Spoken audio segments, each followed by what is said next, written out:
نحمده تعالى ونستعينه ونستغفره ونعوذ بالله من شرور أنفسنا وسيئات أعمالنا.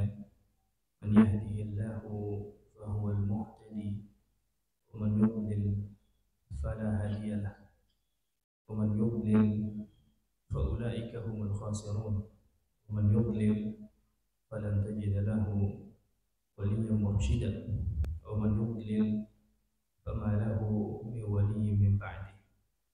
أشهد أن لا إله إلا الله وحده لا شريك له إله الأولين والآخرين وأشهد أن محمدا عبده ورسوله. اللهم صل على محمد وعلى آل محمد كما صليت على إبراهيم وعلى آل إبراهيم وبارك على محمد وعلى آل محمد كما باركت على إبراهيم وعلى آل إبراهيم في العالمين إنك حميد مجيد. سبحانك لا علم لنا إلا ما علمتنا إنك أنت العليم الحكيم. اللهم علمنا ما ينفعنا وانفعنا بما علمتنا وزدنا علما يا رب العالمين. اللهم إنا نسألك أن تجعل القرآن العظيم ربيع قلوبنا ونور صدورنا وجلاء أحزاننا وذهاب همومنا وغمومنا. اللهم ذكرنا من القرآن ما نسينا وعلمنا من القرآن ما جهلنا وارزقنا تلاوته آناء الليل وأطراف النهار على الوجه الذي يرضيك عنا. Jamaah salat subuh Masjid Nurul Haq yang sama-sama dimuliakan oleh Allah Subhanahu wa taala. Alhamdulillah kita masih diberikan oleh Allah Subhanahu wa taala kesempatan untuk bangun di subuh hari, bangun menunaikan kewajiban, dan itu bagian daripada kebutuhan kita juga. Allah Subhanahu wa taala berfirman, bersumpah di dalam Al-Qur'an, wal fajr, demi waktu subuh. Para ulama tafsir menyebutkan bahwa Allah Subhanahu wa taala memiliki sumpah-sumpah di dalam Quran, dan Allah Subhanahu wa taala berhak bersumpah dengan apa saja yang Ia ciptakan. Dalam Al-Quran misalnya, wasyamsi wa duhaha, demi matahari, wa duhaha, cahayanya, wal qamari, ini waw di sini wawul qasam, ini sumpah Bapak sekalian. Dan kata para ulama, Allah tidak bersumpah dengan makhluknya kecuali Allah bersumpah dengan sesuatu yang agung. Artinya yang disumpahi itu adalah sesuatu yang agung, dan yang akan Allah Subhanahu wa taala sebutkan setelah sumpah tersebut adalah sesuatu yang penting. Sesuatu yang penting. Kita ketika bersumpah Bapak sekalian, berarti ada sesuatu yang ingin kita tekankan. Misalnya kehilangan sandal di masjid, dan orang yang betul-betul kita melihat orang yang menggunakan itu sandal. Ketika kita tanya, Anda tadi yang menggunakan sandal di sini ya? Lantas ia mengatakan tidak. Mungkin karena memang bukan dia yang menggunakannya, mungkin orang yang mirip dengan dia. Maka untuk menekankan hal tersebut, terkadang kita akan bertanya dengan sumpah. Demi Allah, apakah benar engkau tidak menggunakan sandal saya? Maka untuk menekankan sesuatu, terkadang kita harus bersumpah. Namun kita bersumpah tidak kecuali dengan nama Allah Subhanahu wa taala. Nah, Allah Subhanahu wa taala bersumpah di dalam Al-Qur'an, tentunya Allah bersumpah dengan sesuatu yang penting dan ingin membahas sesuatu yang penting juga untuk diperhatikan. Bapak sekalian, di subuh hari ini kita menyebutkan di antara sumpah Allah Subhanahu wa taala wal fajr. Demi waktu subuh. Apa maknanya kata para ulama? Berarti waktu subuh adalah waktu yang penting. Waktu yang agung, waktu yang tidak boleh disepelekan oleh seorang muslim. Wal fajr wa layalin 'ashr. Demi 10 malam. Ada yang menyebutkan 10 malam terakhir dari bulan Ramadan, ada yang menyebutkan 10 pertama dari Dzulhijjah, karena malam ini juga mencakup hitungannya hari juga. Nah, Bapak sekalian yang sama-sama dimuliakan oleh Allah Subhanahu wa taala, waktu subuh di antara waktu yang penting bagi seorang muslim. Dan kata para ulama, subuh ini salah satu di antara pembeda seorang muslim dengan seorang munafik. Kata Rasulullah alaihi salatu wassalam, "Athqalu as-salawat."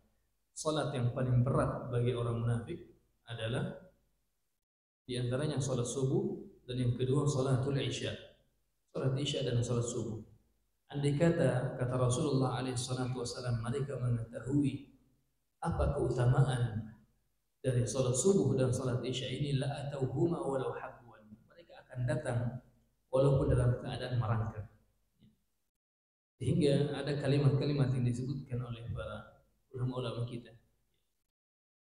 Kata para ulama, kenapa di subuh hari terkadang udaranya lebih nikmat, Bapak sekalian? Udara di subuh hari terkadang lebih nikmat, lebih fresh.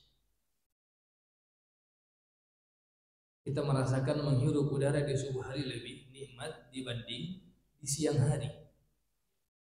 Tentunya kalau kita ingin menjawab, ya kalau di siang hari kan sudah banyak motor-motor yang lewat. Namun secara makna kata para ulama, ya di antara kelebihan bernafas di subuh hari itu nikmat karena dia tidak dicampuri dengan nafas-nafasnya orang munafik. Karena orang munafik masih tidur. Karena mereka masih tidur. Adapun orang yang beriman, Allah Subhanahu wa taala menyambut mereka di dalam salat subuh. Allah Subhanahu wa taala bahkan memberikan kepada mereka rakaat al-fajri khairun minad dunya wa ma fiha. 2 rakaat yang dilakukan sebelum salat subuh ini lebih baik daripada dunia dan seisinya. Jamaah yang sama-sama dimuliakan oleh Allah Subhanahu wa taala. Namun apakah waktu subuh saja yang penting, Bapak sekalian?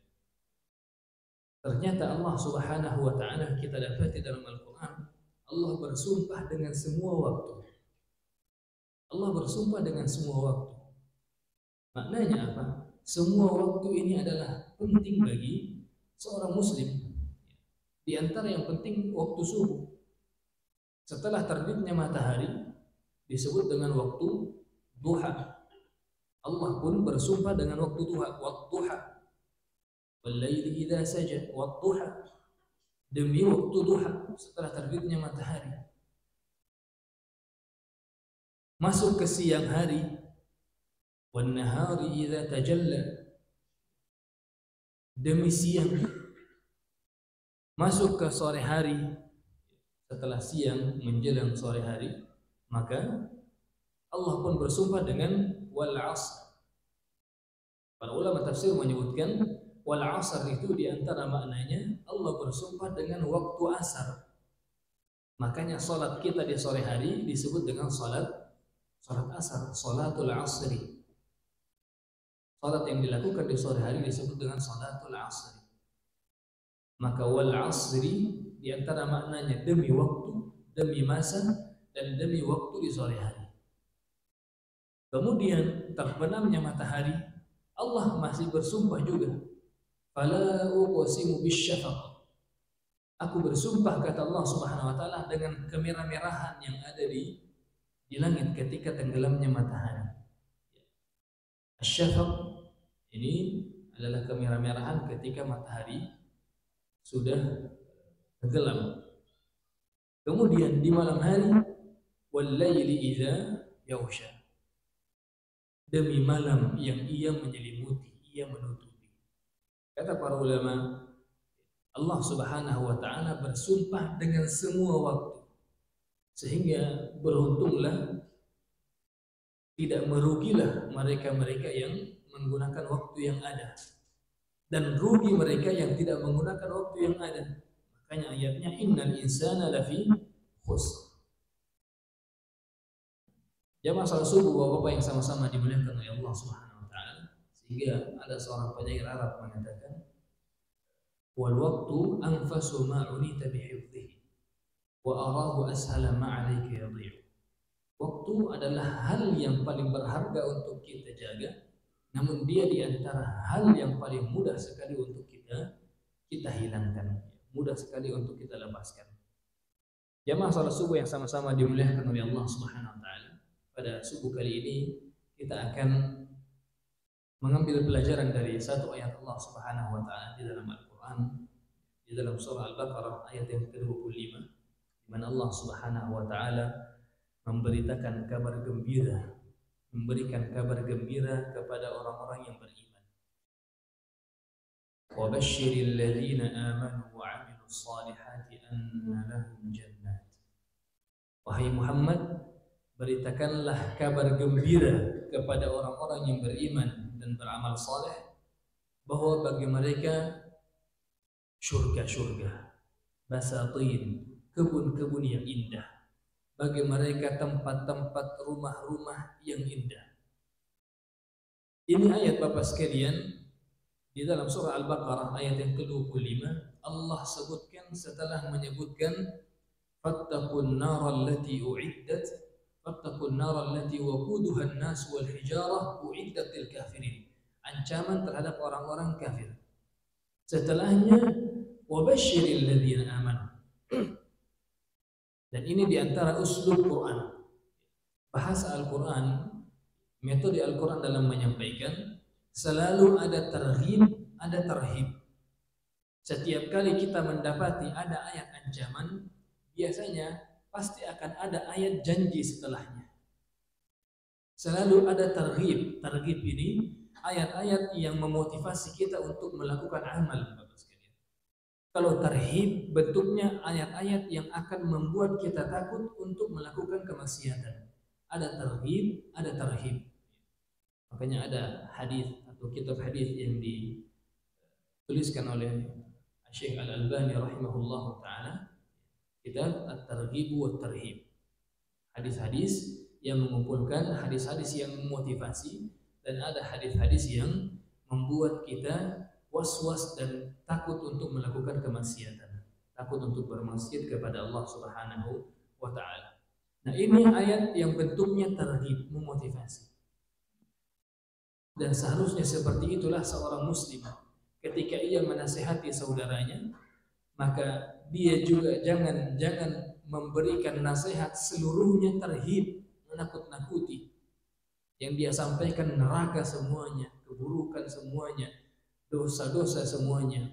Tidak ada tarhibnya, tidak ada ajakan motivasi untuk melakukan kebaikan. Sampaikanlah wahai Muhammad kepada orang-orang yang beriman dan beramal saleh, anna lahum jannat, bagi mereka syurga, tajri min tahtiha al-anhar, yang mengalir di bawahnya sungai-sungai. Kenapa yang disebutkan keindahannya itu keindahan sungai? Pepohonan, kemudian ada sungai yang mengalir, dia tinggal di atasnya. Kata Ibnu Ashur rahimahullahu taala, At-Tahrir wa Tanwir, kata beliau, karena semua orang menyepakati bahwa keindahan yang paling indah itu ketika ada pegunungan, kemudian ada air-air yang mengalir di bawahnya. Ketika ada keindahan pepohonan yang hijau dan indah, kemudian ada air yang mengalir di bawahnya. Ini hal yang indah sekali dipandang oleh mata. Tapi ada yang bertanya, orang-orang yang semasa di dunia, dari lahir sampai dia meninggal tinggalnya di atas sungai.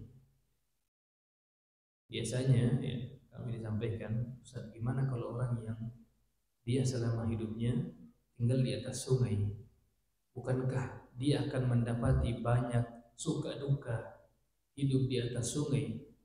Bisa jadi ketika membaca itu ayat akan mendapati surga yang mengalir di bawahnya sungai, dia akan mengatakan sudah cukuplah penderitaanku hidup di atas sungai, ada ularnya, ada buayanya, ada ininya dan ada itunya. Maka kita jawab dengan perkataan Ibnu Abbas radhiyallahu taala anhu. Kata Ibnu Abbas, tidak ada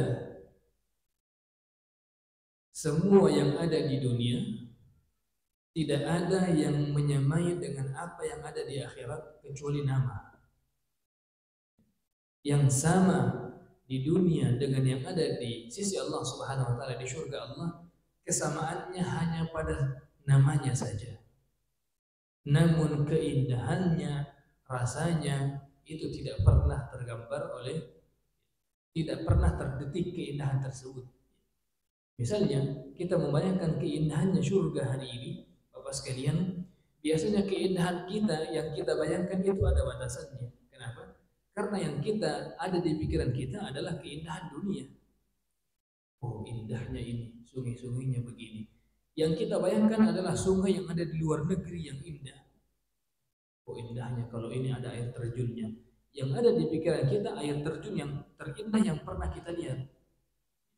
Kalaupun dia punya kesamaan di antara yang ada di dunia dan yang ada di akhirat, maka hanya kesamaan pada namanya saja. Tajri min tahtiha al-anhar. Kata As-Sa'di rahimahullahu ta'ala apa? Anharul ma' wal laban wal asal wal khamr. Ada sungai air yang sangat jernih, tidak sebagaimana air PDAM yang terjernih yang pernah kita rasakan. Ada sungai al-laban, susu, tidak sebagaimana susu yang kita kenal, susu terbaik di muka bumi. Ada al-asal min asalin musaffa, madu, tidak sebagaimana madu di dunia yang terkadang kita pusing, ini asli atau ini palsu. Penjual yang satu mengatakan kalau asli begini, ternyata di penjual yang satu mengatakan kalau asli berbeda dengan yang dikatakan oleh yang pertama tadi. Di hadapan Allah berbeda, Bapak sekalian.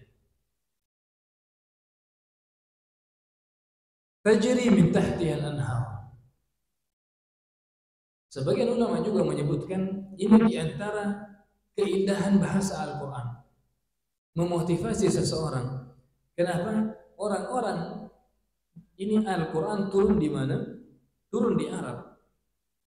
Sehingga orang-orang Arab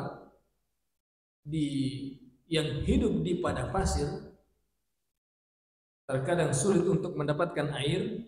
Ketika mendengar nanti di surga Allah Subhanahu wa taala kita akan mendapati tempat yang sangat-sangat indah, jannat yang mengalir sungai-sungainya, maka akan ada rasa rindu dan daya tarik untuk mendapatkan surga tersebut.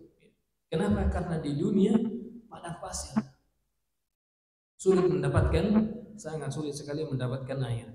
Ini salah satu juga makna tentunya di antara balaghatul Quran, keindahan bahasa Al-Quran.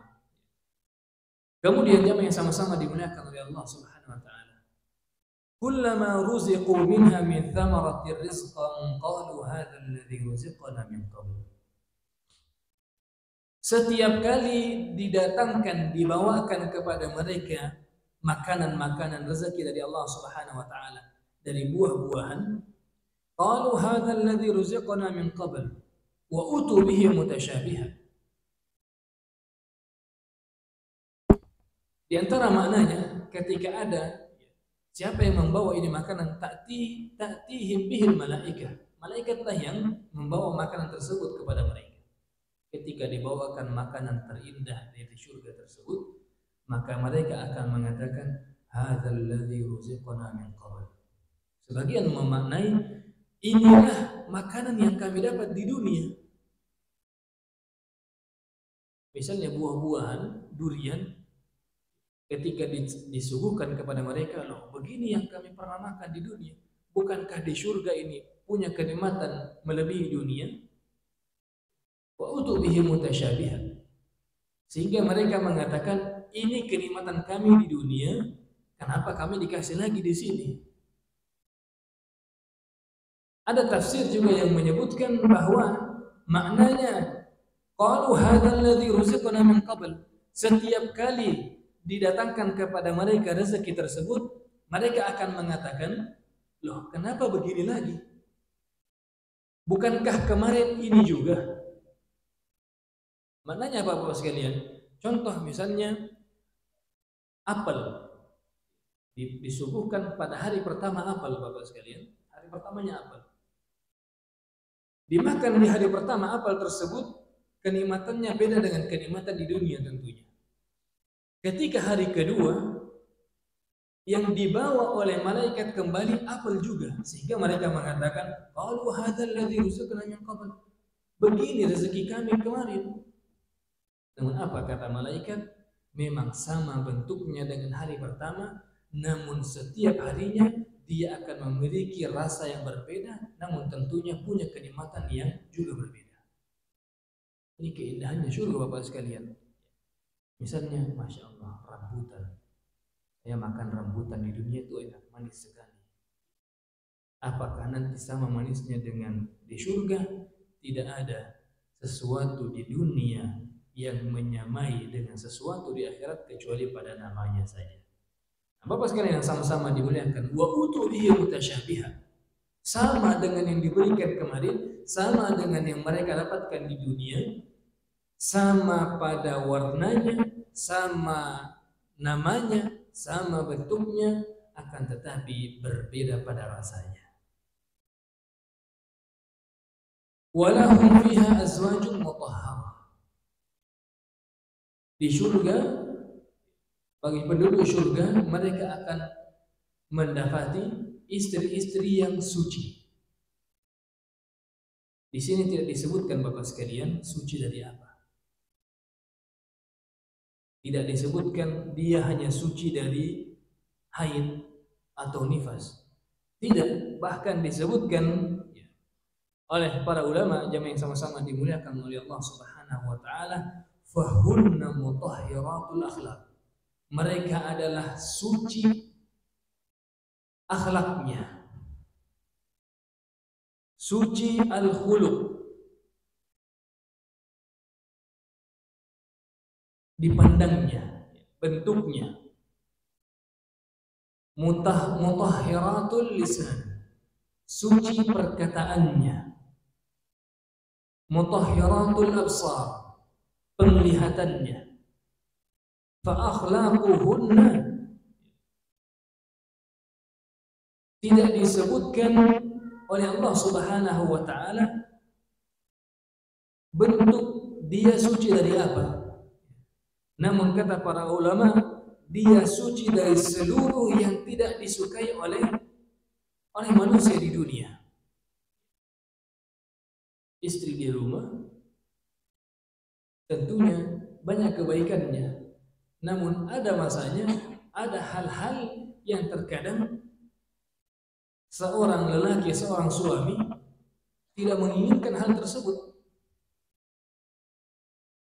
Namun itu adalah ketentuan Allah Subhanahu wa taala, haid, nifas. Sehingga kata Allah Subhanahu wa taala, qul huwa adan. Haid itu kotoran. Fa'tazilun nisa, jauhi istri-istri kalian. Tentunya di sana ada pembahasan khusus mengenai bahasan-bahasan yang seperti ini Bapak sekalian.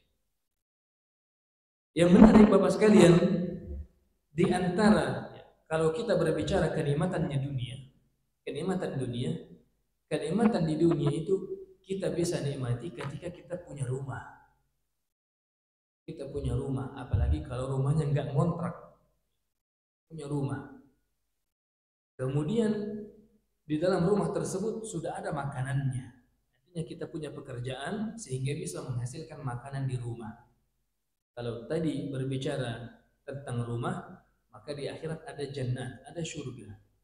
Kalau berbicara tentang makanan di rumah, di surga ada thamarat, ada buah-buahan yang akan kita makan.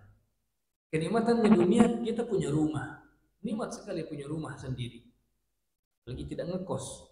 Kemudian ada makanannya.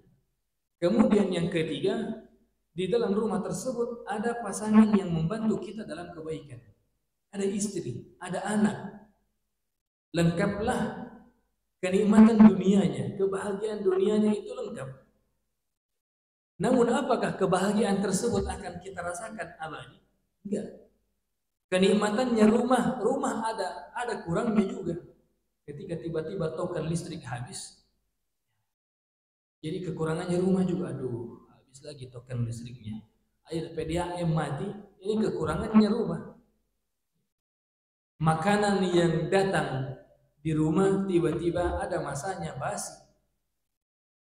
Kemudian istri yang ada tidak selamanya kita bersama dengan istri. Di sini keindahannya surga Bapak sekalian. Inilah ayat targhib, ayat yang memotivasi kita. Di sini keindahannya surga. Apa kata Allah? Walahum fiha azwajum mutahharah. Kenikmatan terakhir yang Allah sebutkan, mereka bersama dengan istri-istri yang suci. Wa hum fiha khalidun. Ini kenikmatan puncak dari kenikmatan akhirat adalah wahum fiha khalidun. Mereka dengan semua kenikmatan tersebut itu kekal selama-lamanya. Selama-lamanya. Beda Bapak sekalian ya, ketika disampaikan ini token listrik hanya jumlahnya 400 apa gitu ya. Hanya 400, hanya 200, hanya 100. Oh, dipakainya hanya sebulan.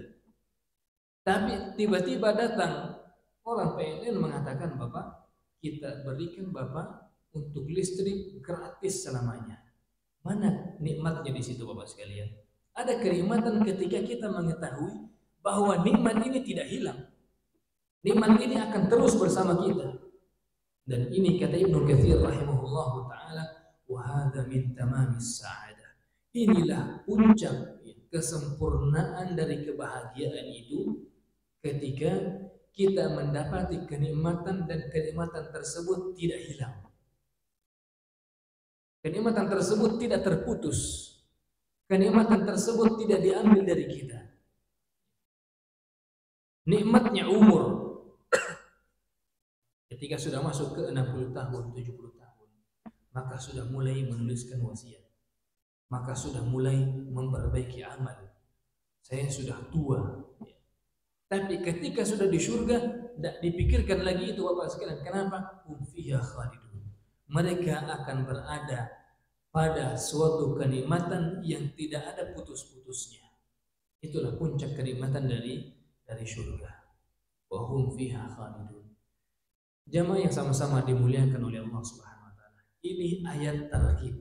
Ini ayat motivasi. Ini ayat yang mengajak kita untuk beramal. Ayat yang mengajak kita untuk rindu kepada Allah. Makanya kalau kita lihat ayat Al-Quran Bapak sekalian, ayat Al-Quran ketika dia mengajak hamba-hamba Allah Subhanahu wa taala untuk beramal kembali kepada Allah, itu berbeda bahasanya.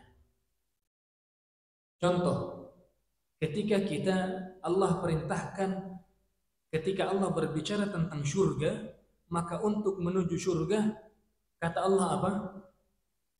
Sari'u wa sari'u. Sari'u artinya bergegaslah. Bergegaslah kalian. Kalau untuk surga, kalau untuk ampunan Allah, bergegaslah. Ada juga di surat Al-Hadid, sabiqu. Berlomba-lombalah kalian menuju ampunan Allah dan surganya Allah. Ini kalau berbicara tentang surga dan ampunan, jangan santai. Sari'u, gegas. Sabiqu, berlomba. Kalau bahasa kita gas, gaspol. Jangan ada henti-hentinya. Itu kalau bicara surga. Bicara kebaikan, fastabiqu, berlomba-lombalah kalian. Ketika Allah Subhanahu wa taala berbicara tentang salat, Allah menggunakan kalimat apa? Ya ayyuhalladzina amanu idza nudiya lis-salati min yaumil jum'ah fas'au. Fas'au.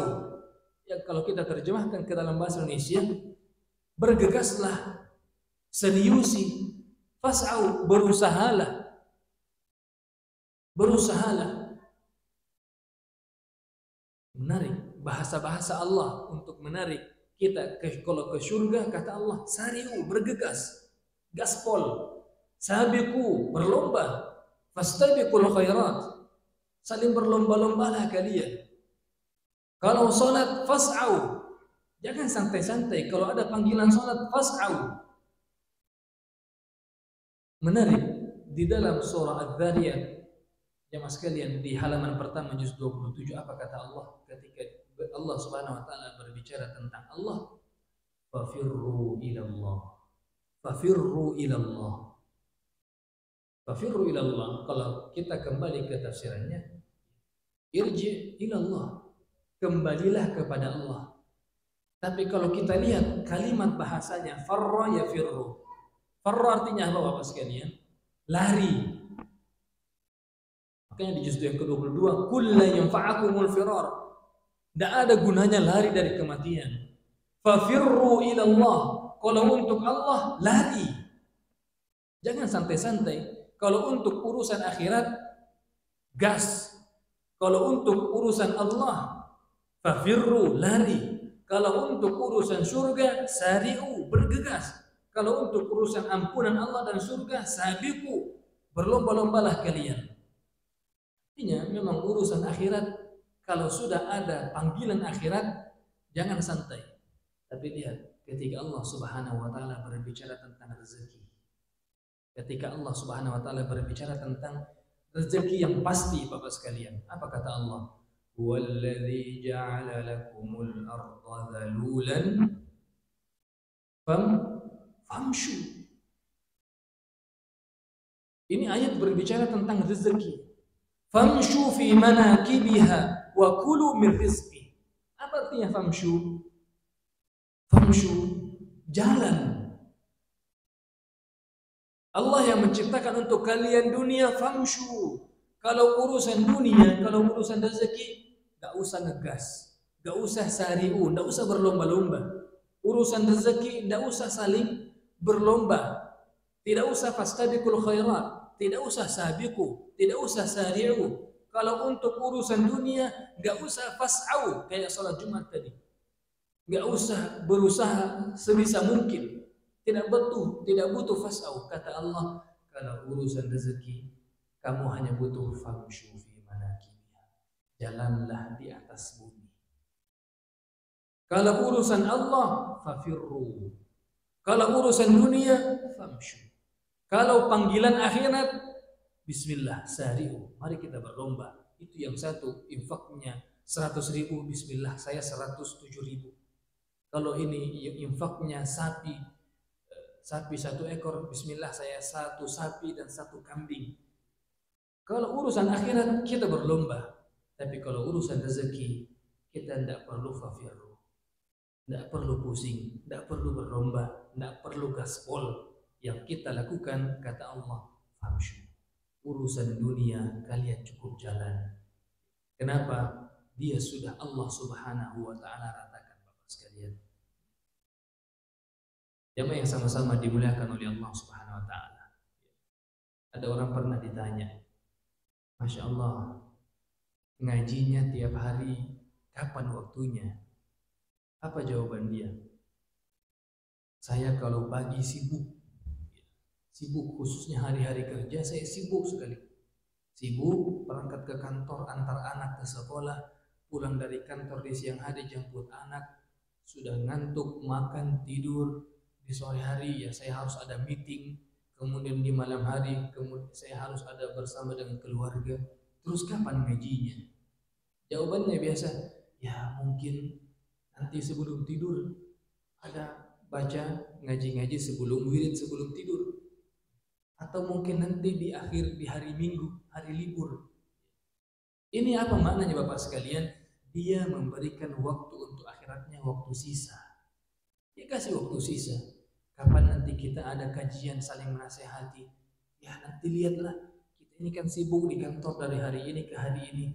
Nanti kita cari di akhir tahun, baru kita kumpul-kumpul, kita saling menasehati, kita baca Quran, kita baca ini, belajar ini dan belajar itu. Dia memberikan waktu sisanya untuk akhiratnya.